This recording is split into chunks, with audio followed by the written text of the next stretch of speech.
Welcome, wanderers and seekers of wisdom. You've just discovered lost knowledge unlocked.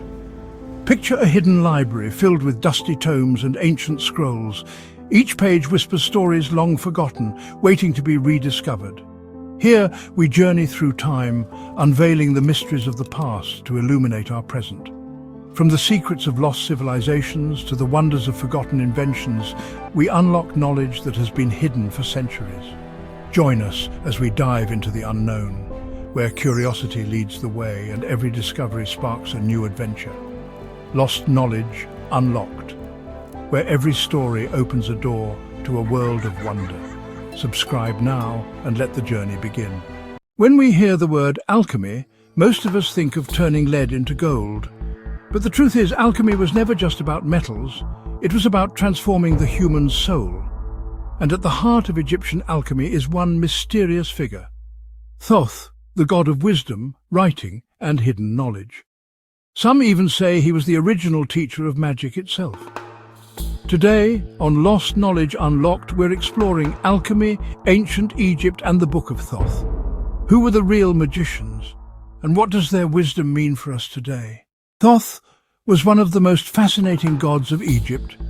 Unlike gods of war or the sun, whose power was overt and absolute, Thoth's influence was intellectual, subtle, and arguably more profound.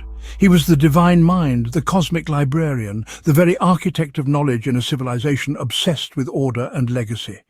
Depicted with the head of an ibis, this was a choice rich with symbolism.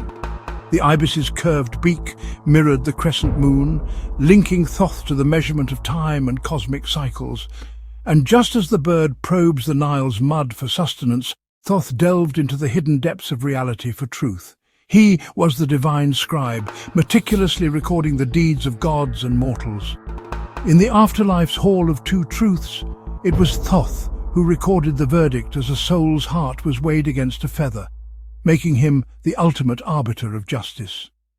He gifted humanity hieroglyphs, but his teachings went further, encompassing astronomy, mathematics, medicine, and the mystical art that would become alchemy.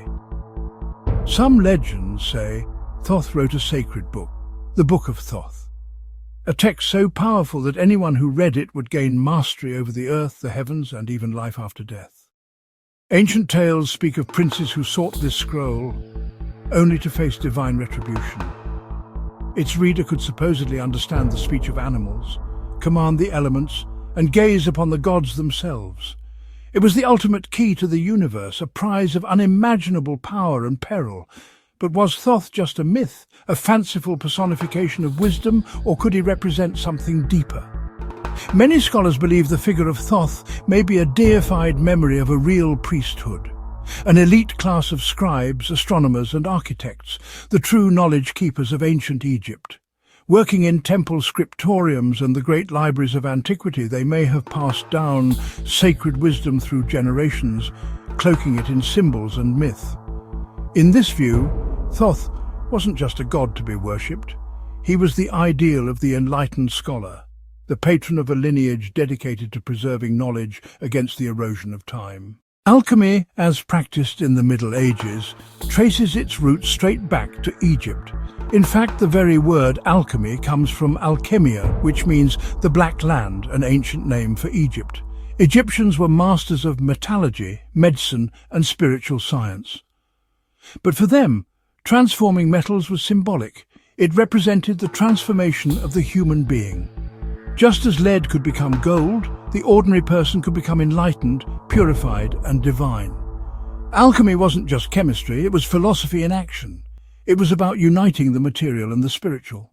Among the legends whispered from the sands of ancient Egypt, few are as potent as the tale of the Book of Thoth. To understand the book, we must first understand its divine author. Thoth, the ibis-headed scribe of the gods, was the master of divine words, wisdom, and magic. It was believed he inscribed creation's most profound secrets onto papyrus scrolls, creating a text of unimaginable power. According to Egyptian tales, this book contained spells to understand the language of animals, to see the gods themselves, and to control the forces of nature. But this knowledge came with a terrible price. The story of Prince Neferkaptah serves as a stark warning. He located the book hidden in nested boxes at the bottom of the Nile, guarded by serpents. Though he stole it, the book brought only tragedy, leading to the death of his family and his own demise, a grim lesson against wielding knowledge meant for the gods. As cultures merged, the legend evolved. The Egyptian Thoth was syncretized with the Greek god Hermes, creating the figure of Hermes Trismegistus. Later traditions linked the Book of Thoth with this new figure, casting it as the foundational source for the Hermetic texts. These writings became the bedrock of Western esotericism, inspiring centuries of alchemy, astrology, and mysticism. The trail continues into more modern esoteric traditions. Some even connect it to the tarot. This theory, popularized in the 18th century, proposes that the book's wisdom was never lost, but encoded into the symbolic images of the cards. The major arcana in this view are not just for divination, but are the surviving pages of the lost book, a visual alphabet of mystical truths. But whether or not the book ever physically existed, its idea has shaped centuries of spiritual seekers. It stands as a powerful archetype for humanity's unending search for gnosis, direct experiential knowledge of the divine. The legend of the Book of Thoth teaches us that the ultimate quest is not for a physical text, but for the wisdom it represents. It suggests that true magic was never about controlling the world, but the profound ability to transform consciousness from within. So who were the real magicians of ancient Egypt? Forget the storybook image of wizards in pointed hats casting fireballs from their fingertips.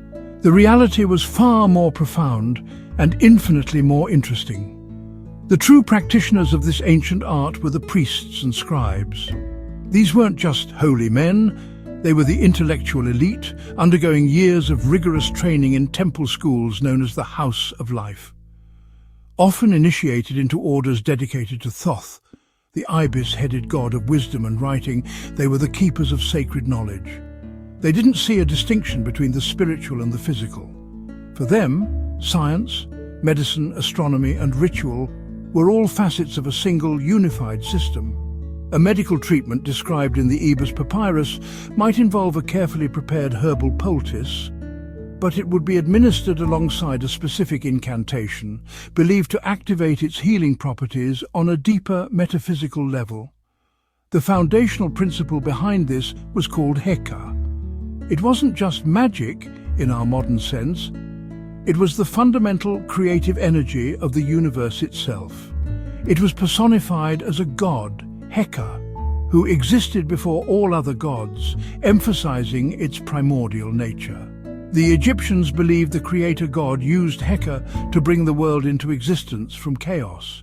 It was the divine utterance, the activating force that animated all of creation. To wield Heka was to tap into this foundational power, not to dominate nature, but to participate in its ongoing creation. This wasn't about bending the world to one's will.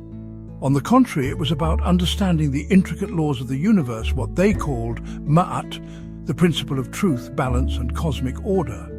The true magician was a guardian of this order, working in harmony with the rhythms of the cosmos.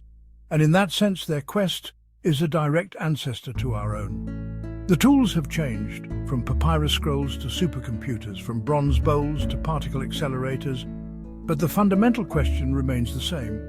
What are the rules that govern existence, and how can we align ourselves with them? The modern scientist and the spiritual seeker are both walking a path first charted by these ancient magicians, still searching for Heka. When Greek philosophers encountered Egyptian wisdom, they reinterpreted Thoth as Hermes Trismegistus, the thrice great. The writings attributed to Hermes, known as the Hermetic corpus, taught principles of mentalism, correspondence, and transformation. These ideas inspired alchemists in the Middle Ages, the Renaissance, and even modern psychology.